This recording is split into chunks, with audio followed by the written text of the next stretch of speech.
Hey everybody, welcome back to my blog for today. I hope you're all doing well as usual.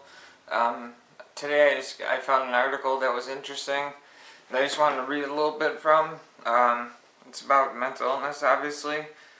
Well, not obviously, you wouldn't have known that if I didn't say it, but it's about mental illness. It's from Harvard Medical School.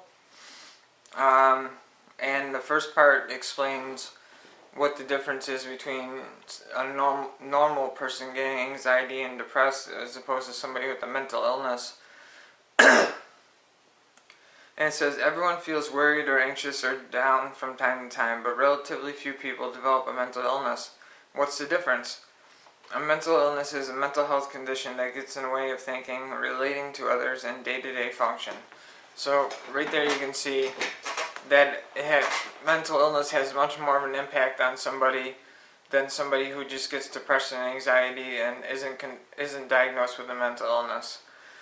So, I think that's important for people to know, because I think a lot of people wonder, people out there say, well, I get depressed, so what's the difference between me and you getting depressed and me getting depressed?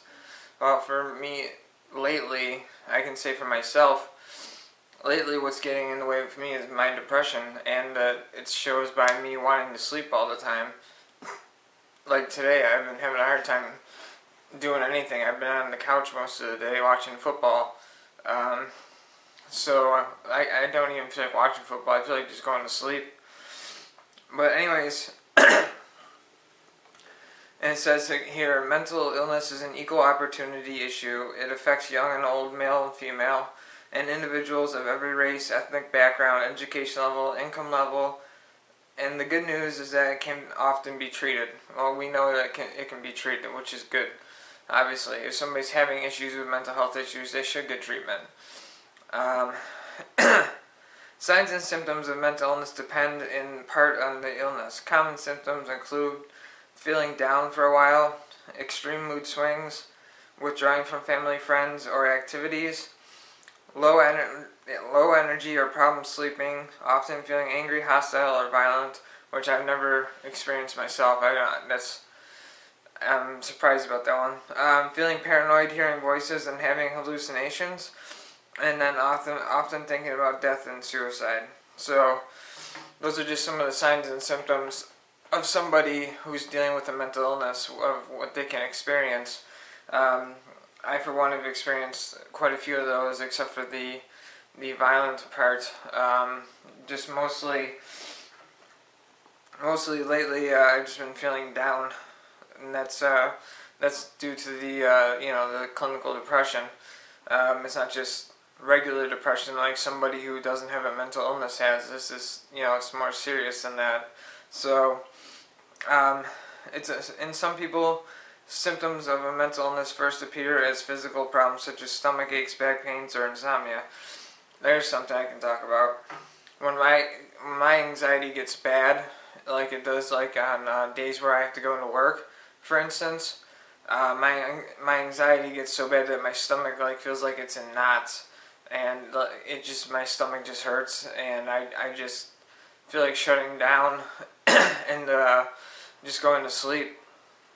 I know today I'm already anxious about work, and I haven't got to work again for a couple days, but it's just something that proves that mental illness gets in the way with your day-to-day, and it manifests itself in different ways. Like me with my stomach aches.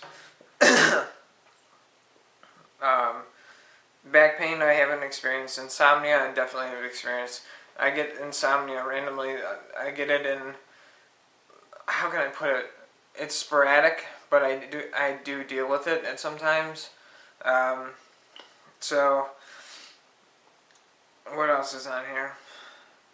A free, easy way to help your health. Being optimistic was associated with a lower risk of cardiovascular events and early death in a study published online September 27, 2019 by JAMA Network Open.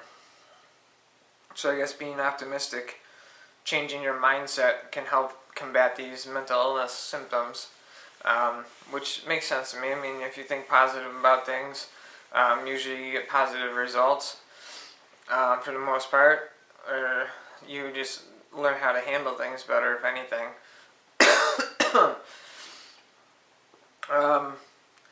Here it says, optimism, good for your heart. People with a positive outlook on life seem to be less likely to experience angina, heart attacks, and strokes.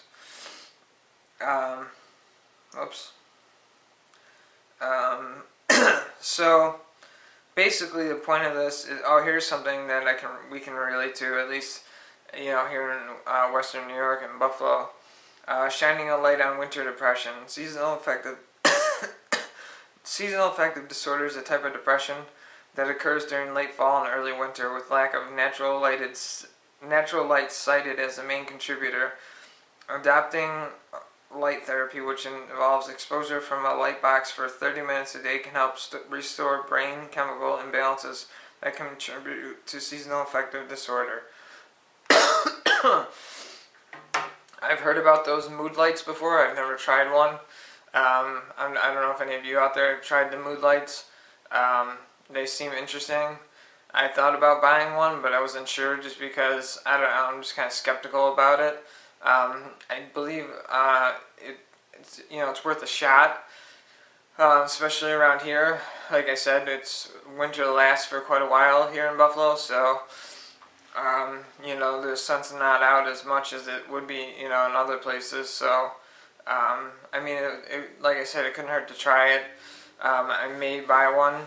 I'm not sure, but basically, what I just want to go over was just some stuff about generalized, mental illness. Especially, I wanted to clarify for people who wonder, why, they get depressed and anxious from time to time, and why it's different from somebody with a mental illness. And that's the reason why I chose this article, because it explains that. Like I said, when it starts to, where is it? When it starts to get in the way of your thinking and relating to others in day-to-day function. I think the most important one out of that is when it gets in the way of your day-to-day function. Like me, I've been super depressed, and usually I'm a very neat and clean person. Like, my apartment's usually pretty spotless. But ever since I've been dealing with this slump that I've been in for a while now, I've kind of let my apartment go. It's not nearly as clean as it normally would be, which is, frustrating me even more, just because I don't feel like cleaning. And, that's just one way that it gets in the way of your day-to-day, is just, just doing something as simple as cleaning. I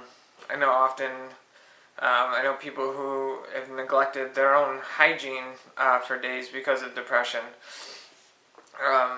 Without, not taking showers and whatnot, and wearing clean clothes and, stuff like that. And that's all due to depression. You just kind of stop caring about that kind of stuff, and you just kind of shut down. So, depression is obviously a big issue, and anxiety. You got one person saying, they have anxiety, and then person B, has anxiety, but person A can function with their anxiety and have a normal job and a normal life, and person B with anxiety, it just makes them not able to do anything because the anxiety is too much for them. Like I said, for me, excuse me. Well, like I said, for me, it makes my stomach turn. It makes my stomach feel like it's in knots. Like, I can just think about certain things, and then it's just it's too much for me to even comprehend, and either comprehend or accept or be prepared for. And that's usually when I need to take my Klonopin. Is stuff like that is what really triggers me. Especially, as I've said before, going to work definitely triggers my anxiety. Just because I don't know what I'm going to be walking into, what I'm going to be dealing with. Excuse me. So, I hope you all enjoyed this video. I hope I educated some of you on some of this stuff. My phone's going off, sorry. I hope that you guys got something from this. I think it's a good article. I'm going to put it in the description.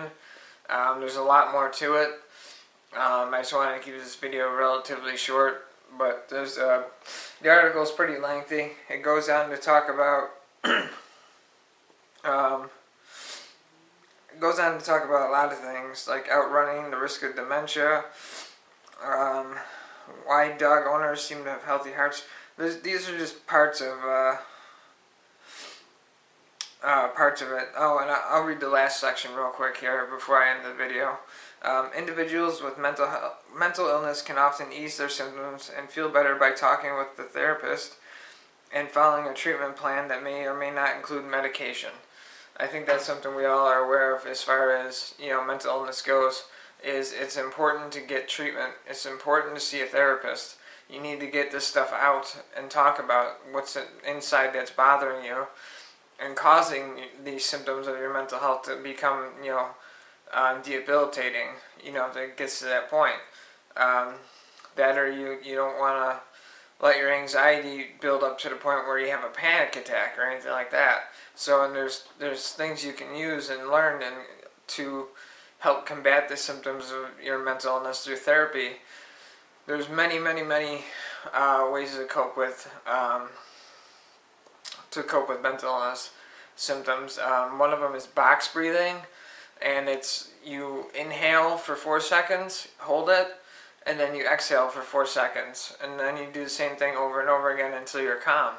And it just helps control and slow down your breathing, so you kind of get rid of that anxiety by controlling your breathing.